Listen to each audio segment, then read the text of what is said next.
हमारी संस्कृति में गणेश जी की स्थापना गणेश चतुर्थी को की जाती है और गणेश चतुर्थी से पहले एसआर मध्य प्रदेश लेकर आया है आपके लिए एक खास कार्यक्रम।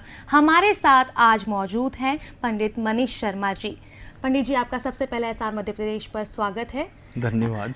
पंडित जी, सबसे पहले हम जानना चाहेंगे आपसे कि गणेश जी को प्रथम पूज्य क्यों कहा जाता है।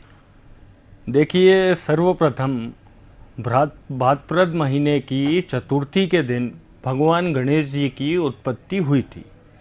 उनकी उत्पत्ति का समय मध्याह्न काल था, इसलिए भगवान को स्थापित किया जाता है, गणेश जी को स्थापित किया जाता है दोपहर के समय में। गणेश जी को अग्रपूज्य इसलिए कहा जाता है कि एक बार देवताओं में इस बात की प्रतिस्पर्धा हुई कि उनमें से सर्वश्रेष्ठ और सबसे ज़्यादा बुद्धिमान कौन है। शर्त ये रही कि जो ब्रह्मांड का चक्कर लगा के सबसे पहले आएगा उसी को देवताओं में सर्वश्रेष्ठ मान लिया जाएगा। क्योंकि भगवान गणेश अति बुद्धिमान हैं, उन्होंने अपने माता पिता की परिक्रमा की और सर्वप्रथम उस सिंहासन पे, उस आसन पे बैठ गए जहाँ पे प्रथम आने वाला प्रतियोगी बैठना चाहता था।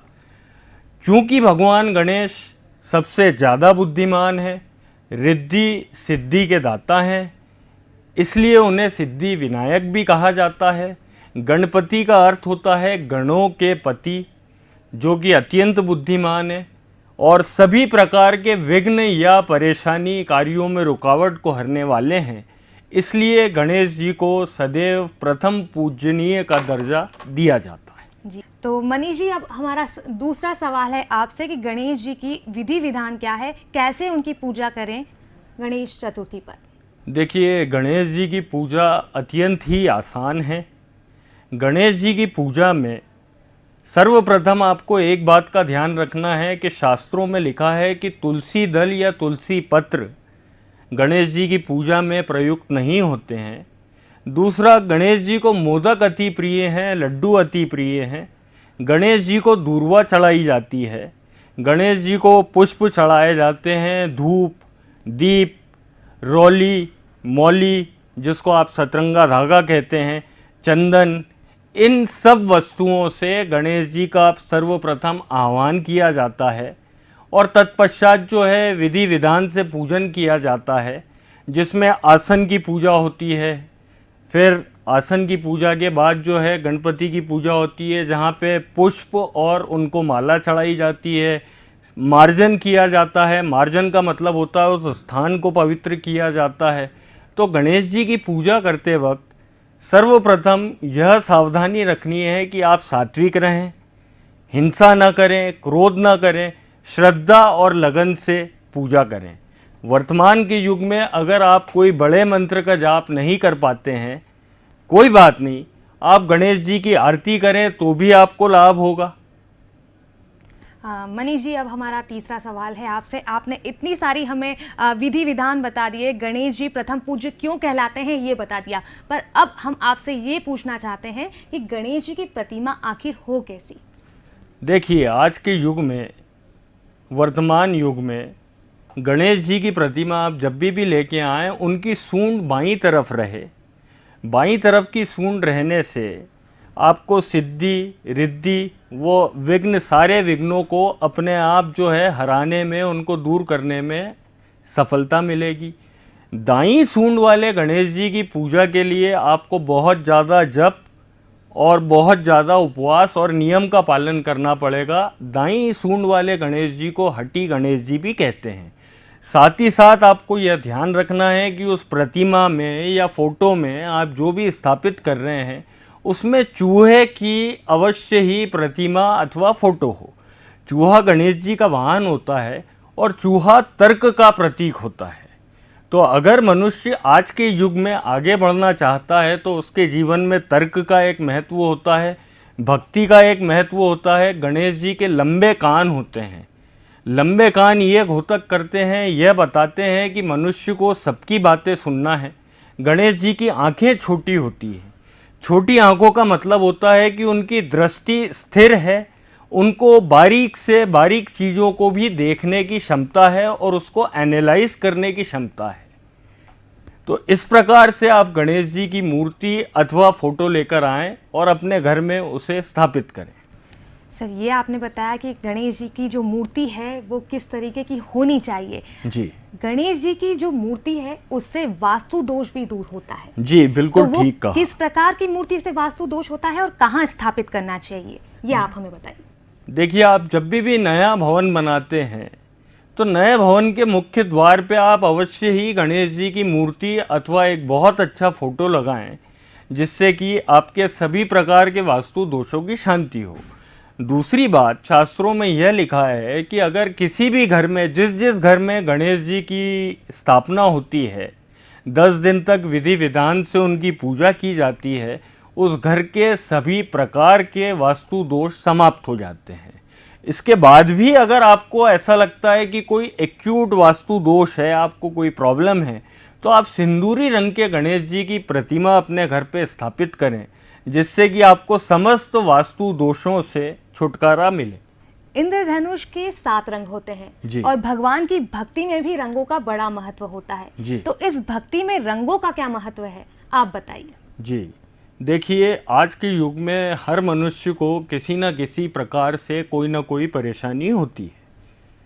अगर किसी को अपने कार्यक्षेत्र में परेशानी हो, भूमि के कार्यों में परेशानी हो, प्रॉपर्टी रिलेटेड इश्यूज़ हों, कोर्ट के रिलेटेड प्रॉब्लम्स हो, उसके व्यापार में बाधा आ रही हो, ऐसे व्यक्ति को लाल आसन पर बैठकर गणेश जी की उपासना करें। चाहे वो गणेश चालीसा पढ़ें, चाहे वो गणपति अथर्व स्तोत्र पढ़ें, अथवा वो गणेश जी की आरती करें। अगर किसी के विवाह में या कोई अच्छे कार्य में रुकावट आ रही है तो उस व्यक्ति को पीले आसन का सपोर्ट लेना चाहिए। पीले आसन पे बैठ के गणेश जी की भक्ति करें। अगर किसी आदमी को हेल्थ रिलेटेड इश्यूज़ हैं, उसकी तबीयत का कुछ प्रॉब्लम है, या अगर उसको लगता है कि उसको कुछ ऊपरी बाधा है, ऐसे जातक को सफ़ेद आसन पे बैठ के भगवान गणेश जी की स्तुति करने से बहुत ज़्यादा लाभ मिलता है। कुश का आसन अगर आप लेते हैं तो उससे आपको मानसिक शांति मिलती है, किंतु किसी भी अवस्था में ज़मीन पर बैठकर भगवान गणेश जी की उपासना ना करें, क्योंकि उससे लाभ नहीं होगा। गणेश जी की ही पूजा नहीं, किसी भी देवता की आप पूजा करें तो आसन पर विराजमान होकर ही आप अपने देवता की पूजा करें, ये हमें मनीष जी ने बताया। मनीष जी, हम आपसे जानना चाहेंगे कि 12 राशियों में होती है, और इन 12 राशियों में से कौन से जातक को कौन से गणेश जी की पूजा करना चाहिए, क्या चढ़ाना चाहिए और किस रंग का चढ़ाना चाहिए, ये हमारे दर्शकों को बताइए। जी, देखिए, 12 राशियाँ होती है। 12 राशियों के हिसाब से जो मेष राशि होती है, मेष राशि के जातकों को लाल आसन पे बैठ के गणेश जी की उपासना करनी चाहिए। उनके जपने का मंत्र होना चाहिए ओम विघ्नेश्वराय नमः, कि मेरे सारे विघ्नों को दूर करने वाले देवता, मैं आपको प्रणाम करता हूँ। और गुड़ के लड्डू का भोग अवश्य लगाएं। जी। वृषभ राशि के जातक या जिन लोगों की वृषभ राशि है, उन लोगों को सफ़ेद आसन का सहयोग लेना चाहिए, और उनके लिए जप का मंत्र होगा ओम शिव पुत्राय नमः। ऐसे लोगों को प्रसाद के रूप में नारियल का चूरा और मिश्री का भोग लगा के श्रद्धालुओं को बांटना चाहिए। मिथुन राशि के जातकों को हरा आसन लेना है, क्योंकि मिथुन राशि का स्वामी बुध होता है, बुध का रंग हरा होता है। हरे आसन पे बैठ के अगर आप गणेश जी की उपासना करेंगे तो आपको अति शीघ्र लाभ होगा। आपका जप मंत्र रहेगा ओम लंबोदराय नमः। आपको हरा फल या मूंग के लड्डू का भोग आपको गणेश जी को लगा के श्रद्धालुओं को बांटना है, जिससे कि आपकी सभी मनोकामनाएं पूरी होंगी। कर्क राशि वाले जातकों को सफ़ेद आसन लेना है। कर्क राशि के जातकों के लिए जप मंत्र रहेगा ओम गौरी पुत्राय नमः। मक्खन और खीर और सफ़ेद वस्तुओं का भोग गणेश जी को लगाइए। सिंह राशि वाले जातकों को लाल अथवा नारंगी रंग का आसन लेना है। ओम भक्त वासाय नमः मंत्र का जाप करना है। लाल फल अथवा गुड़ के लड्डू भगवान गणेश को आपको भोग में लगाने हैं और श्रद्धालुओं को बांटना है, जिससे कि आपके घर में जो परेशानियां हैं, आपके कार्यक्षेत्र में जो परेशानियां हैं, वो तेजी से समाप्त हों और आपकी उन्नति हो। कन्या राशि के जातकों को हरे रंग का आसन लेना है और मंत्र रहेगा ओम लंबोदराय नमः। हरे फल और लड्डू का भोग आपको गणेश जी को लगाना है। तुला राशि के जातक सफ़ेद आसन ले, मंत्र रहेगा ओम शिवपुत्राय नमः। केला, लड्डू व फल आप गणेश जी को अर्पित करें, आपकी समस्त मनोकामनाएं पूर्ण होंगी। वृश्चिक राशि वालों को भूरा या लाल कलर का आसन या कुश का आसन लेना है। मंत्र रहेगा ओम विघ्नेश्वराय नमः। गुड़ के लड्डू का भोग आपको लगाना है। धनु राशि के जातकों को पीला आसन लेना है। जाप का मंत्र रहेगा ओम एक दंताय नमः। मोदक और केले का भोग आपको गणेश जी को लगाना है, जिससे कि आपके जीवन में सफलता मिले, उन्नति की ओर आप अग्रसर हों। मकर राशि के जातकों को सफ़ेद आसन या कुश का आसन लेना है। मंत्र रहेगा ओम उमा सुताय नमः। किशमिश का, ड्राई फ्रूट्स का, बादाम का, मोदक का, लड्डू का आप भोग लगाएं। कुंभ राशि वाले जातकों के लिए भी कुश का आसन रहे। जाप का मंत्र रहेगा ओम उमा सुताय नमः। हरे फल और गुड़ के लड्डू का भोग लगाएं। मीन राशि के जातकों के लिए पीला आसन रहेगा।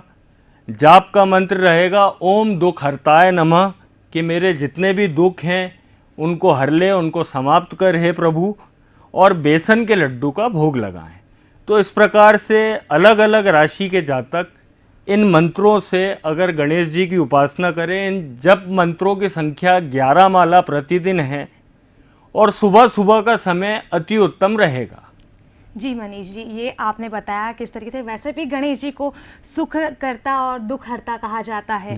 गणेश जी की जो आपने प्रतिमा का हमें वर्णन किया कि जो दाईं सूंड और बाएं सूंड का हमें बताया, पर अगर देखा जाए, अगर पांडालों की बात की जाए, घरों में गणेश जी देखे जाएं तो हर घर में अलग अलग गणेश जी हमें देखने को मिलते हैं। कहीं पर रिद्धि सिद्धि के साथ होते हैं, कहीं पर 2 भुजाएं वाले होते हैं, तो कहीं पर 4 भुजाएं। कौन से गणेश जी श्रेष्ठ होते हैं घरों में विराजमान करने के लिए? देखिए, घरों में जहाँ तक गणेश जी का सवाल है, क्योंकि आज के युग में कई लोग सही प्रकार से पूजा नहीं कर पाते हैं, इसलिए पूजा करने के पहले कहा जाता है कि मंत्रहीनम क्रियाहीनम भक्तिहीनम सुरेश्वर यत् पूजितम मया देव परिपूर्ण तदस्तु में, कि मैं हीन हूँ, मेरे को मंत्र नहीं आते, मुझे क्रिया नहीं आती, मुझे भक्ति करना नहीं आती, तत्पश्चात उसके बाद भी मैं आपका आशीर्वाद लेने के लिए पूजा करता हूँ, तो इसलिए है सुरेश्वर मेरी पूजा स्वीकार हो।